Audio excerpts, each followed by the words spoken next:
How avoiding boredom keeps you stuck. The hidden cost of constant stimulation. 3 months ago, I was sitting in a coffee shop working on a difficult project. I'd been avoiding this project for weeks because it required deep thinking, complex problem solving, the kind of work that makes your brain hurt. I sat down, opened my laptop, read the first paragraph of what I needed to work on, and immediately felt that familiar resistance. My brain didn't want to do this. Too hard, too boring, too uncomfortable. So I did what I always do. I picked up my phone. Just for a minute, I told myself. Just to check messages.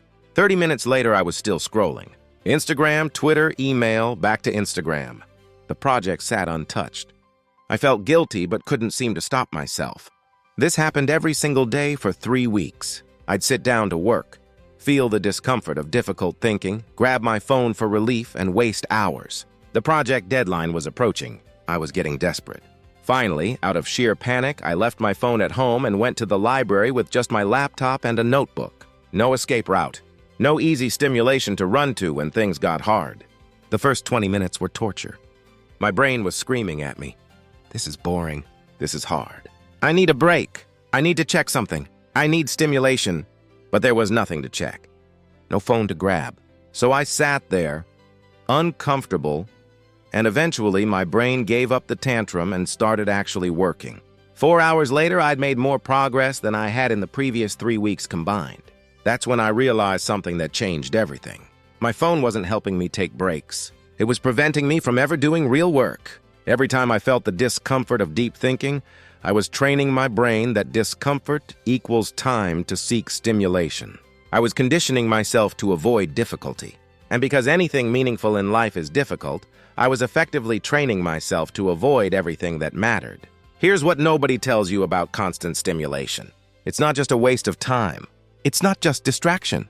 Constant stimulation is actively preventing you from developing the psychological capacity to do hard things. Every time you feel bored or uncomfortable and immediately reach for your phone, you're reinforcing a neural pathway. You're teaching your brain that discomfort must be avoided at all costs. You're building a habit of escape, and this habit is keeping you stuck in every area of your life. Think about it. When do you reach for stimulation?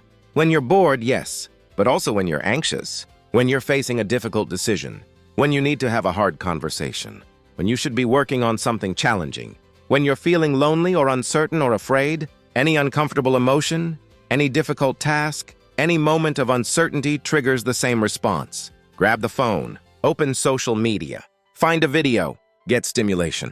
Make the discomfort go away. This pattern is destroying your ability to build anything meaningful, because everything meaningful requires you to sit with discomfort. Starting a business means sitting with uncertainty for months or years. Building a skill means sitting with the frustration of being bad at something. Creating art means sitting with the vulnerability of putting yourself out there. Developing a relationship means sitting with the awkwardness and risk of genuine connection. Getting in shape means sitting with physical discomfort and delayed gratification. Everything worth doing requires sustained discomfort, and you're training yourself every single day that discomfort is intolerable. The average person now checks their phone over 100 times per day. That's 100 times you're reinforcing the pattern of discomfort equals escape. 100 times you're telling your brain that it can't handle being unstimulated for more than a few minutes. 100 times you're choosing easy stimulation over hard work. And this pattern compounds. The more you do it, the stronger the habit becomes. The stronger the habit becomes, the less capable you are of doing difficult things. The less capable you are of doing difficult things, the more stuck you become. Let me explain what's happening in your brain. When you encounter something difficult or boring, your anterior cingulate cortex detects a conflict. Part of your brain wants to do the hard thing. Another part wants to avoid discomfort. This creates psychological tension. In a healthy brain, you can sit with this tension and choose the hard thing anyway. But when you've trained your brain that discomfort always gets relieved by stimulation, you can't tolerate the tension anymore. It becomes unbearable. So you automatically reach for relief. This is why you procrastinate even when you know you shouldn't. It's not laziness. It's that your brain has been conditioned to find discomfort intolerable. Dr. Tim Peichel, who studies procrastination at Carleton University, explains that procrastination is primarily about emotion regulation, not time management. We procrastinate to avoid uncomfortable feelings associated with a task. Anxiety about not doing it well. Frustration that it's difficult. Boredom because it's not stimulating. When you habitually use your phone to regulate uncomfortable emotions, you lose the ability to regulate them any other way. Your phone becomes your only coping mechanism. And since you can't bring your phone into every situation where you need to do hard things, you become helpless. I've seen this pattern destroy so many lives. Talented people with big dreams who never make progress because they can't sit with the discomfort of starting. They have ideas for businesses but can't tolerate the boring work of research and planning. They want to write books but can't handle the frustration of bad first drafts. They want meaningful relationships but can't endure the vulnerability of deep conversation. Every time the discomfort comes, they reach for stimulation, and the dream stays a dream. Sarah was a perfect example. She'd been talking about starting a podcast for 2 years. She had the equipment. She'd researched the topic. She knew exactly what she wanted to create. But every time she sat down to actually record, she'd feel overwhelmed and anxious. So she'd open YouTube to watch videos about podcasting instead. She'd scroll through Instagram looking at successful podcasters. She'd research more equipment she might need. Anything but actually recording. The stimulation of research and planning felt productive, but it was just another form of avoidance. She was medicating her anxiety with information consumption instead of actually facing the hard work of creation. Then she tried something radical. She deleted all social media apps from her phone for 30 days. She blocked YouTube during work hours. She gave herself no escape routes. The first week was hell. She felt anxious constantly. She wanted to quit. But she couldn't run to her usual coping mechanisms, so she had to sit with the discomfort. And eventually she started recording. The episodes weren't perfect. She felt uncomfortable the whole time. But she did it. By the end of 30 days, she had 8 episodes recorded. Not because her anxiety went away, but because she'd rebuilt her capacity to work despite anxiety. This is the hidden cost of constant stimulation. You lose psychological resilience. You lose frustration tolerance. You lose the ability to delay gratification. You lose the capacity to sit with difficult emotions and do hard things anyway. And without these capacities, you can't build anything significant. You're stuck in a loop of short-term comfort that prevents long-term progress. The irony is that constant stimulation doesn't even feel that good. You're not actually happy or fulfilled while scrolling. You're just numbing discomfort. It's like drinking alcohol to avoid dealing with problems. Sure, you feel temporarily relieved, but the problems are still there, and now you've added a drinking habit that makes everything worse. Constant phone use is the same. You feel temporarily relieved from discomfort, but the difficult task is still there, and now you've strengthened a habit that makes you less capable of handling it. Here's what changed everything for me. I started viewing boredom and discomfort as training, not as problems to solve, but as opportunities to build capacity. Every time I felt the urge to grab my phone and didn't, I was doing a mental rep. I was strengthening my ability to tolerate discomfort. Just like lifting weights builds physical strength, sitting with boredom builds psychological strength. And just like you can't build muscle without discomfort, you can't build mental resilience without experiencing discomfort. I started small.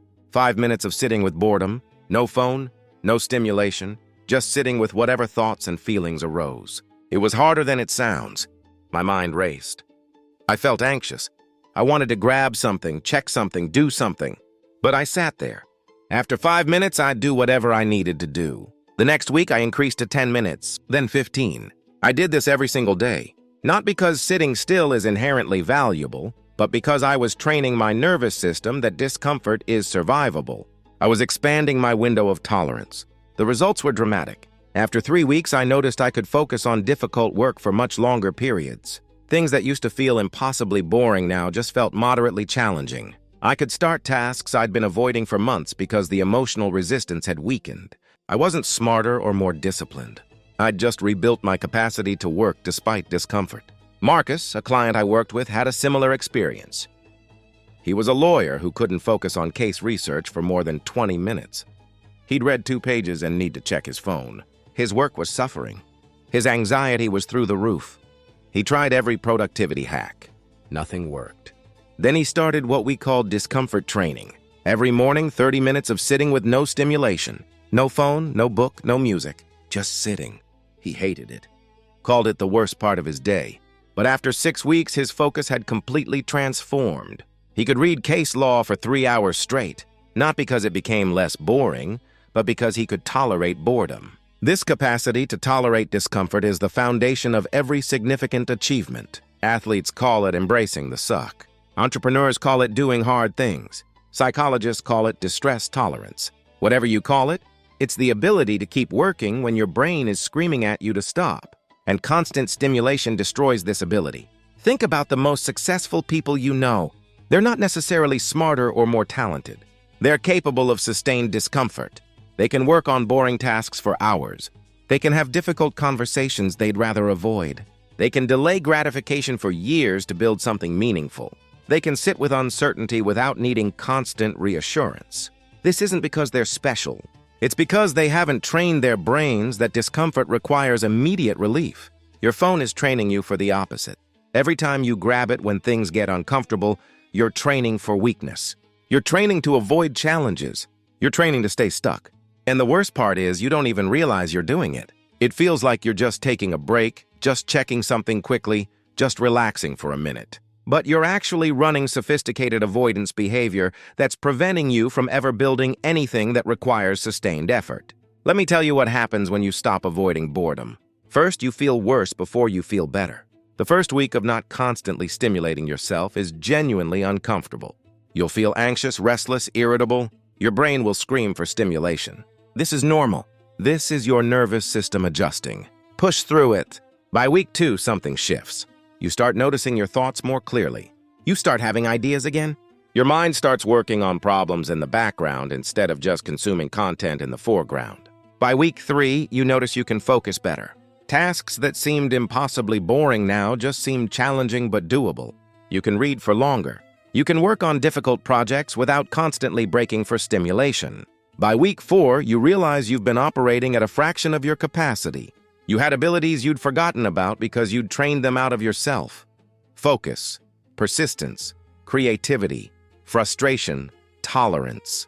They were always there. You just buried them under layers of habitual avoidance. Here's what you need to do. Start with just 10 minutes every day. 10 minutes of intentional boredom. No phone, no book, no podcast, no music, nothing. Just sit there, or walk with no audio, or stare out a window. Do nothing. Your brain will hate this. That's the point. You're teaching it that discomfort is tolerable. After 1 week, increase to 15 minutes. After 2 weeks, 20 minutes. Build gradually. You're training a capacity, and capacities take time to develop. Second, create friction between you and stimulation. Don't keep your phone in your pocket. Keep it in another room when you're working. Delete social media apps. Use website blockers. Make constant stimulation harder to access. Every second of friction gives your prefrontal cortex time to override the impulse. Right now, the behavior is so automatic you don't even choose it. Creating friction makes it a choice again. Third, embrace strategic discomfort. Choose activities that are boring but valuable. Read difficult books. Do tedious but important work. Have awkward but necessary conversations. Exercise in ways that aren't entertaining. These aren't punishments. They're training. Every time you do something difficult without medicating the discomfort with stimulation, you're building the capacity to do more difficult things. Jessica implemented all of this, and her life transformed in ways she didn't expect. She'd been stuck in a job she hated for 5 years, wanting to transition to a new career, but unable to make herself study for the certification exam. The material was dense and boring. Every time she'd sit down to study, she'd end up on her phone. She started practicing 10 minutes of daily boredom. She put her phone in a drawer during study time. She forced herself to do 1 hour of studying even when it felt impossibly tedious. 3 months later, she'd passed the exam. 6 months later, she had a new job. Not because the material became interesting, but because she'd rebuilt her ability to do boring work that mattered. This is what avoiding boredom costs you. Not just time, not just focus. Your actual capacity for achievement. Your ability to build anything meaningful. The life you say you want requires sustained discomfort, and you're training yourself every day that discomfort is intolerable. Every time you grab your phone when you feel bored or anxious or uncertain, you're choosing to stay stuck. You're choosing immediate relief over long-term progress. You're choosing the comfort of stimulation over the satisfaction of accomplishment. The companies that make these addictive technologies are profiting while you remain stuck. They've built trillion-dollar businesses by exploiting your discomfort and selling you an escape. Every minute you spend on their platforms is a minute you're not building your own life. They win, you lose. Unless you choose differently, your brain is capable of incredible things. Focus for hours, creative breakthroughs, sustained effort toward meaningful goals, complex problem solving. But only if you rebuild the capacity to tolerate discomfort. Only if you stop training yourself to avoid hard things. Only if you embrace boredom as the foundation of all progress. The choice is yours. Stay comfortable and stuck, or get uncomfortable and grow. Start tomorrow. 10 minutes of boredom. No phone, just you. Build from there. Your unstuck life is waiting on the other side of discomfort.